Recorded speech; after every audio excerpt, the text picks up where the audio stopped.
ప్రభువును ప్రియ రక్షకుడైనటువంటి యేసుక్రీస్తు వారి యొక్క పరిశుద్ధమైనటువంటి నామములో మరొక సమయంలో మరొక తరుణంలో దేవుని వాక్యాన్ని ఈ రీతిగా మీ మధ్యకి తీసుకురావటానికి ప్రభువారు నాకు ఇచ్చినటువంటి అవకాశాన్ని బట్టి కృపను బట్టి ప్రభువుకు కృతజ్ఞతాస్తుతులు చెల్లిస్తున్నాను.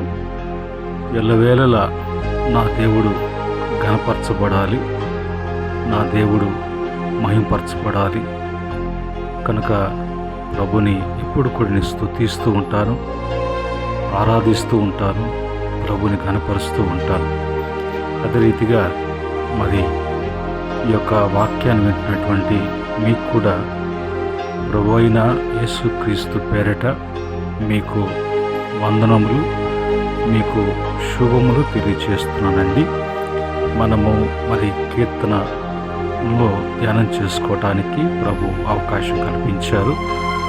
మనము గడిచిన కొన్ని దినాల నుంచి మొదటి కీర్తన మొదటి చరణములో ఉన్నటువంటి 3 మాటల్లో మొదటి మాటని ధ్యానం చేసుకున్నాం. దుష్టుల ఆలోచన చొప్పున నడవక. దుష్టులు అంటే ఎవరు, ఎలాంటి ఆలోచన, నడుచుకోవటం అంటే ఏంటి చెప్పుకున్నాం.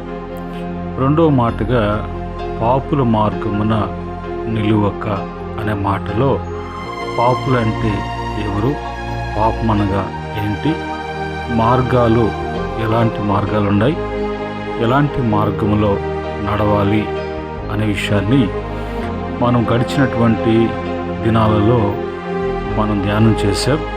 అయితే మరి ఈ దినాన ఈ యొక్క మాటలో నిలువక, పాపుల మార్గమున నిలువక, ఈ యొక్క నిలువక అనేటువంటి మాటకి వచ్చినప్పుడు ఈ మాటని మనము మరి ధ్యానం చేస్తున్నప్పుడు మనము ఎక్కడ నిలిచి ఉండాలి, ఎక్కడ నిలిచి ఉండకూడదు, మనము నిలిచి ఉండవలసినటువంటి ఇది ఎక్కడ, వేటిలో, ఎందులో అనే విషయాన్ని బైబిల్లో నుంచి మనం చూసినప్పుడు మరి బైబిల్లో మన మాటలను బట్టి యోబు గ్రంథము 8వ అధ్యాయము 20వ వచనములో ఆలోచించుము, దేవుడు యథార్థవంతులను త్రోసివేయడు.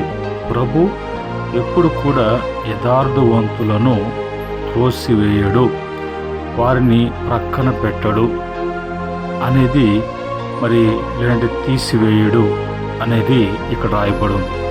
ఎందుకు అంటే దేవుడు యథార్థవంతుడు, మానవుణ్ణి కలుగు చేసినటువంటి మానవుని కూడా యథార్థవంతుడుగానే ప్రభు చేశాడు. అయితే మానవుడు కొన్ని విచిత్రమైన విషయాలను కల్పించుకొని మరి వెర్రివాడుగా మార్చబడుతూ ఉన్నాడు. కనుక మరి దేవుడు నీతిమంతుడు, యథార్థవంతుడు, న్యాయవంతుడు.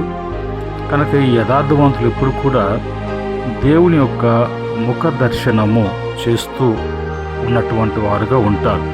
అలాంటి వారిని దేవుడు ఎప్పుడు కూడా తీసివేయడు, త్రోచిపుచ్చడు.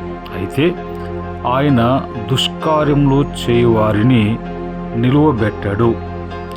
దుష్టుని యొక్క కార్యములు, దుష్ట కార్యములు ఎవరైతే చేస్తూ ఉంటారో, దుష్ట సంబంధులై ఉంటారో వారు మరి నిలబడలేరు, నిలిచి ఉండలేరు. దేవుడు వారిని నిలవబెట్టాడు. అయితే వీళ్ళు మరి ప్రభు చెప్పేటువంటి మాట మరి నిలిచి ఉండటము అనేది దేవుని యొక్క సన్నిధిలో, దేవుని యొక్క మార్గములో, దేవుని యొక్క వాక్యములో, విశ్వాస జీవితములో ఎప్పుడు కూడా నిలిచి ఉండాలి, తొట్టెల్లకుండా ఉండాలి. అయితే మానవుడు మరి ఎక్కడ నిలిచి ఉండాలని ఇష్టపడతాడు అంటే మరి పాపము చేసేటువంటి పాపపు మార్గాలలో వెళ్ళి నిలిచి ఉండాలి అని అనుకుంటాడు. అయితే మరి ప్రభు యొక్క వాక్యం చెప్తుంది అలాగా ఉండాలి అనుకున్నప్పుడు అలాంటి కార్యాలను చేసేటువంటి వారిని దేవుడు వారిని నిలబడటం కానీ, నిలిచి ఉండడం కానీ, వాళ్ళు స్థిరపరచబడటం కానీ అది జరగదు. ఎందుకంటే ఆయన యథార్థవంతుడు. పాపానికి ఆయన ఎదుట మరి ఎలాంటి చోటు లేదు. అది దేవునికి అసహ్యమైనటువంటి కార్యాలు చేస్తున్నారు కాబట్టి వారు మరి నిలబెట్టడు, వాళ్ళు నిలువలేరు. రెండో మాటకు వచ్చినప్పుడు మరి కీర్తన 5వ కీర్తన 5వ చరణంలోకి మనం వచ్చినప్పుడు, డాంబికులు దేవుని సన్నిధిని నిలవలేరు, పాపము చేయవారందరూ కూడా నీకు అసహ్యులు. పాపము చేసేటువంటి వారందరూ కూడా దేవునికి అసహ్యులు. పాపము అనేది పాపపు మలినంలో ఉన్నటువంటి వారిని దేవుడు అసహించుకుంటాడు, అందులో ఉన్నటువంటి వారిని. అయితే డాంబికులుగా ఉన్నటువంటి వారు ఎవరి డాంబికులు? గర్వముతోనూ అహంకారముతోనూ అహంభావముతోనూ ఉన్నటువంటి వారు ఎప్పుడు కూడా వాళ్ళు నిలవలేరు. ఎక్కడ నిలవలేరు అనంటే దేవుని యొక్క సన్నిధిలో నిలిచి ఉండలేరు. కనుక దేవుని సన్నిధిలో నిలిచి ఉండకుండా ఎక్కడో వెళ్ళి నిలిచి ఉండాలి, వాటిలో పాలు పంపులు కలిగి అందులో నిలిచి ఉండాలని ప్రయత్నం చేస్తాడు మానవుడు. అయితే అలాంటి వాటిలో ఉండి నాశనం పతనం తెచ్చుకొని అధోగతి అనేది పడుతుంది. అయితే వాళ్ళు అలాంటి వారు వచ్చి దేవుని సన్నిధిలో నిలవాలి అంటే ఎలాగా నిలవగలరు? వాళ్ళు ఎవరితో కూడా ఏకీభవించలేరు, వారు ఎవరితో కూడా కలిసి మెలిసి ఉండలేరు. కారణము వాళ్ళలో డాంబికము అనేది ఉన్నది. కనుక మరి ఈ విషయాలను బట్టి మరి దేవుని యొక్క వాక్యాన్ని బట్టి మరి నిలిచి ఉండటము, నిలిచి ఉండకుండా పోవటము, ఎక్కడ నిలిచి ఉండటము, ఎక్కడ నిలిచి ఉండకుండా పోవటం అనే విషయాలు మనము చూస్తూ ఉన్నాం వాక్యాన్ని బట్టి. అదే రీతిగా మరి దేవుని వాక్యములో ఇంకొక మాట మనం చూసినప్పుడు కీర్తనలు మరిలో ఉన్నటువంటి 37వ కీర్తన 37వ చరణంలో, నిర్దోషులను కనిపెట్టుము, యథార్థవంతులను చూడము, సమాధానపరచు వారి సంతతి నిలుచును కానీ ఒక్కడైనను నిలవకుండా అపరాధులు నశించిపోదురు. చూడండి, రెండవది మరి ఈ యొక్క అపరాధము చేస్తున్నటువంటి పాపాన్ని బట్టి, అపరాధమును బట్టి ఉన్నటువంటి వారు ఒక్కడైనను కూడా నిలిచి ఉండడం అనేది అసాధ్యం. వారందరూ కూడా నశించిపోవటం అనేది మరి చూడవచ్చును అన్నట్టుగా వాక్యం చెప్తుంది. కనుక మరి ఈ మాటను బట్టి మనము మరి చూసినప్పుడు, వాక్యాన్ని బట్టి చూసినప్పుడు, ఆ వాక్యాన్ని బట్టి మనం చూసి పరీక్షించి పరిశోధించి తెలుసుకున్నప్పుడు నిర్దోషులు, యథార్థవంతులు, వాళ్ళు దేవుని యొక్క వారును వారి సంతతి వారు ఎప్పుడు కూడా వారు నిలిచి ఉంటారు. వాళ్ళు మరి ఇక్కడ నిలిచి ఉంటారు, రేపు దేవుని ఎదుట వాళ్ళు నిలిచి ఉంటారు. అందుకనే మరి ఈ లోకంలో మన మూలపితృలైనటువంటి అబ్రహాం గారు, ఇస్సాకు గారు, యాకోబు గారు ఉన్నటువంటి పితరులలో విశ్వాస జీవితాన్ని జీవించినటువంటి వారు హెబ్రీ పత్రిక 11వ అధ్యాయములో విశ్వాస పట్టికలో పొందుపరచబడినటువంటి వారు. ఆ యొక్క లిస్టులో చేర్చబడినటువంటి వారందరూ కూడా ఎలాగ జీవించారు అనంటే, వాళ్ళ లోకములో ఈ లోక మాలిన్యము ఏది కూడా తమకు అంటకుండా, మరి వీళ్ళు అంటించుకోకుండా నిర్దోషులుగాను దేవుని ఎదుట వాళ్ళు యథార్థవంతులుగా జీవించారు. వాళ్ళ యొక్క మరి నివాసించేటువంటి నివాసములు అవి గుడార నివాసములు అయినప్పటికీ కూడా వారు ఇక్కడను ప్రభు కొరకు ప్రభు సన్నిధిలో నిలిచి ఉన్నారు. తిరిగి వాళ్ళు ఈ లోకాన్ని విడిచిపెట్టి వెళ్ళబోయేటువంటి ఆ యొక్క పట్టణము, ఆ లోకము, ఆ రాజ్యం గురించి వాళ్ళొక మాట అంటారు. నిలువురమైన పట్టణము మాకు ఇక్కడ లేదు. మాకు నిలువురమైన పట్టణము పరలోకమే. మరి దేనికి దేవుడు ఆయన మరి శిల్పి నిర్మాణకుడై ఉన్నాడు.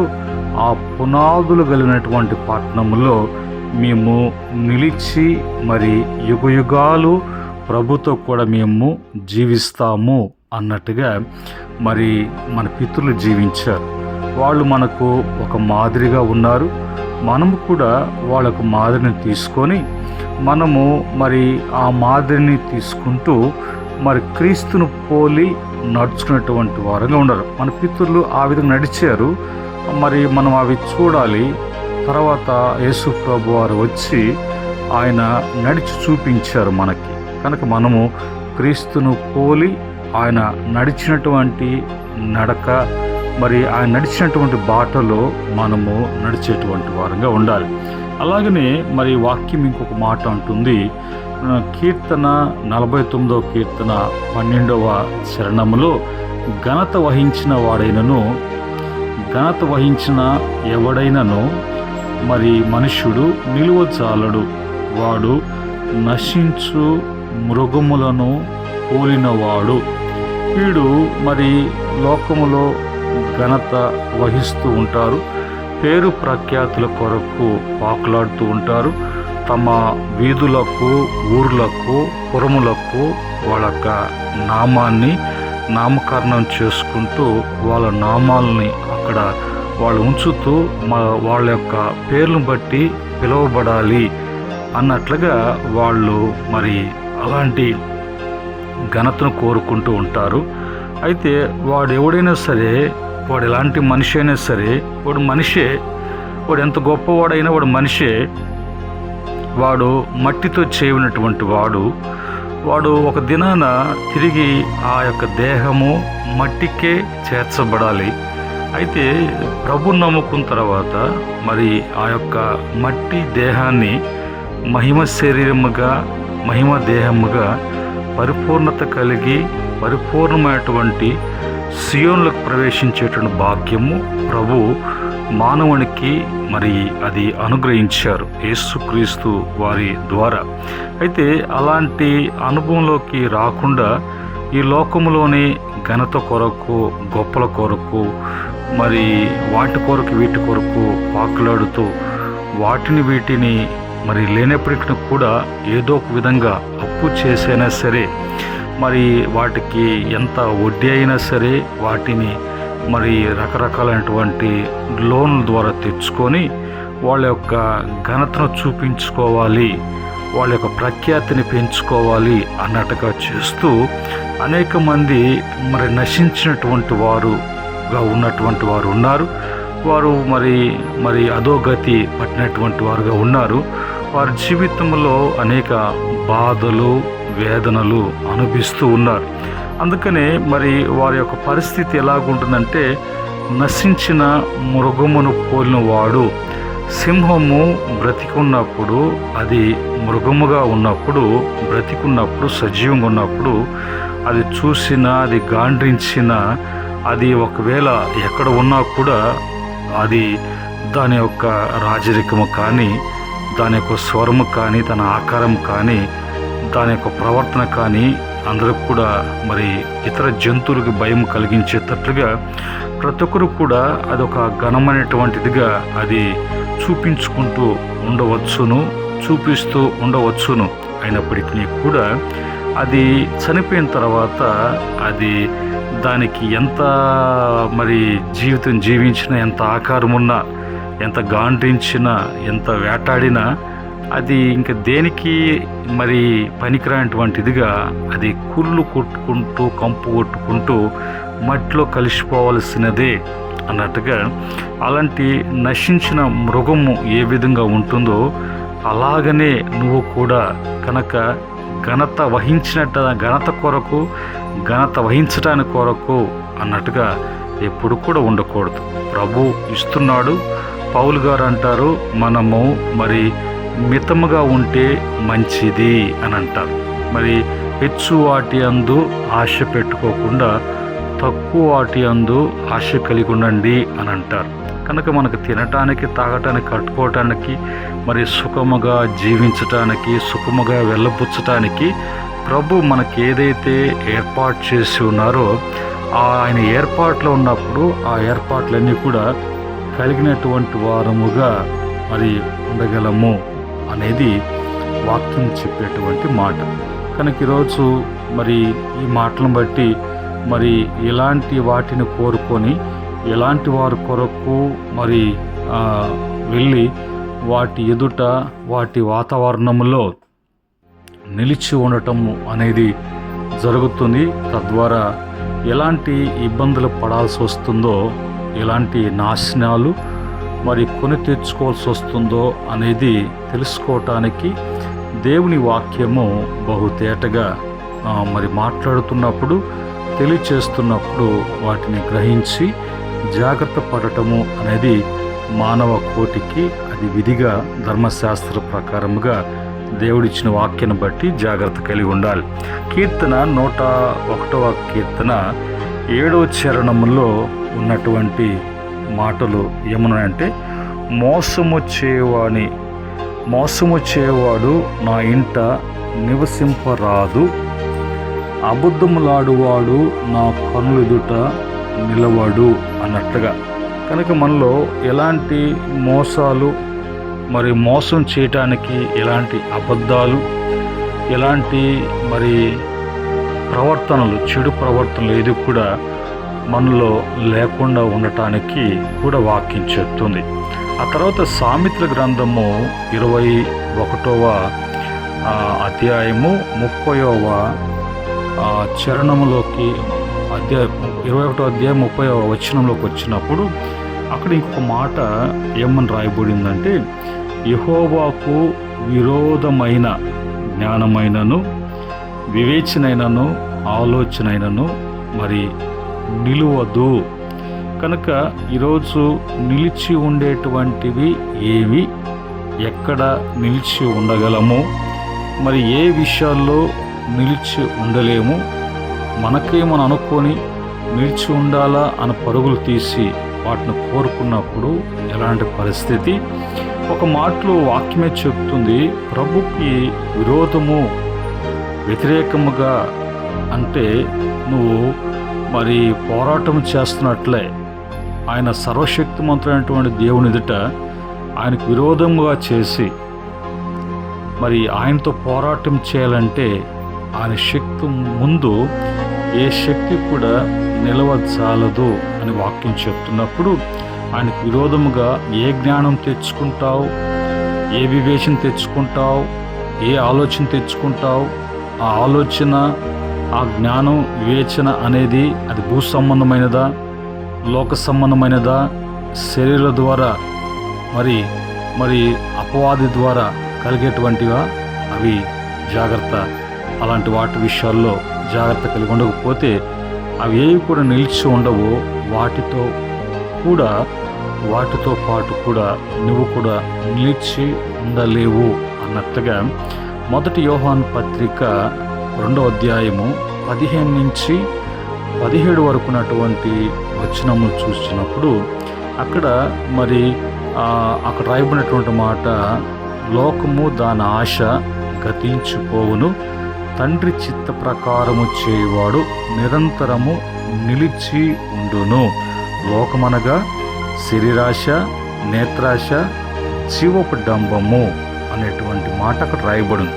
ఇదే మాట మత్తయి సువార్త 7వ అధ్యాయంలో ప్రభు అంటాడు, ఒక దినాన్ని నేను తిరిగి పరలోకం మరి మీ కొరకు నివాసం ఏర్పాటు చేసి నేను మధ్యాకాశానికి వచ్చినప్పుడు అక్కడ మరి నేను వచ్చినప్పుడు మీరందరూ అంటారు, ప్రభువా ప్రభువా అని మీరు పిలుస్తారు.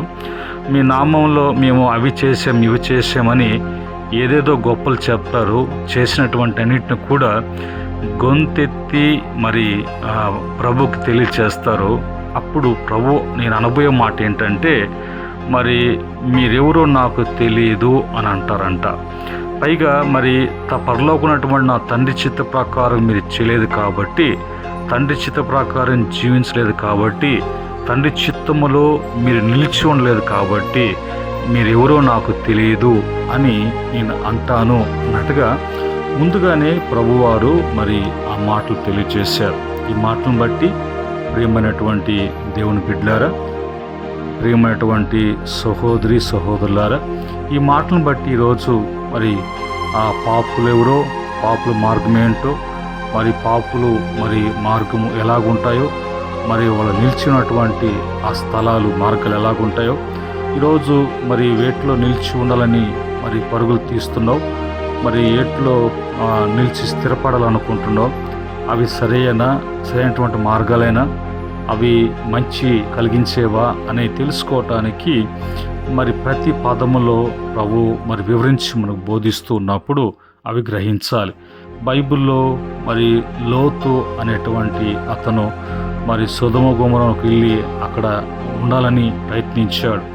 ఆకాను శపితమైనటువంటివి, గెహజీ మరి శాపముతో కూడినటువంటి, సౌలు శపించబడినటువంటి, యోధా ఇస్కరేతు మరి ధనమోహముతో యేసు ప్రభునే మరి పట్టించటానికి, సంసోను వ్యభిచారుడు తాగుబోతుడై మరి అతను మరి ఫిలిస్తీన్ మధ్యలో మరి వ్యభిచారుల మధ్యలో ఏ విధంగా నిలిచి ఉన్నాడో, సొలొమోను తను కలిగినటువంటి సమస్తాన్ని బట్టి ఎక్కడ నిలిచి ఉన్నాడు, ఎవరితో నిలిచి అతని జీవితాన్ని పాడు చేసుకున్నాడు అనేది చూసినప్పుడు, వాని గురించి మనము ధ్యానం చేసినప్పుడు మనము అనేక విషయాలు మనకు తెలుస్తూ ఉంటాయి.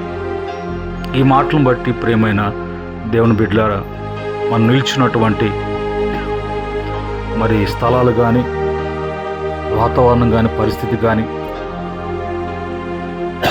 జీవితం కానీ అది సరైన సరికాదా తెలుసుకోవటానికి ప్రభువారు మనకు మంచి అవకాశాన్ని ఇచ్చారు. ఈ అవకాశాన్ని బట్టి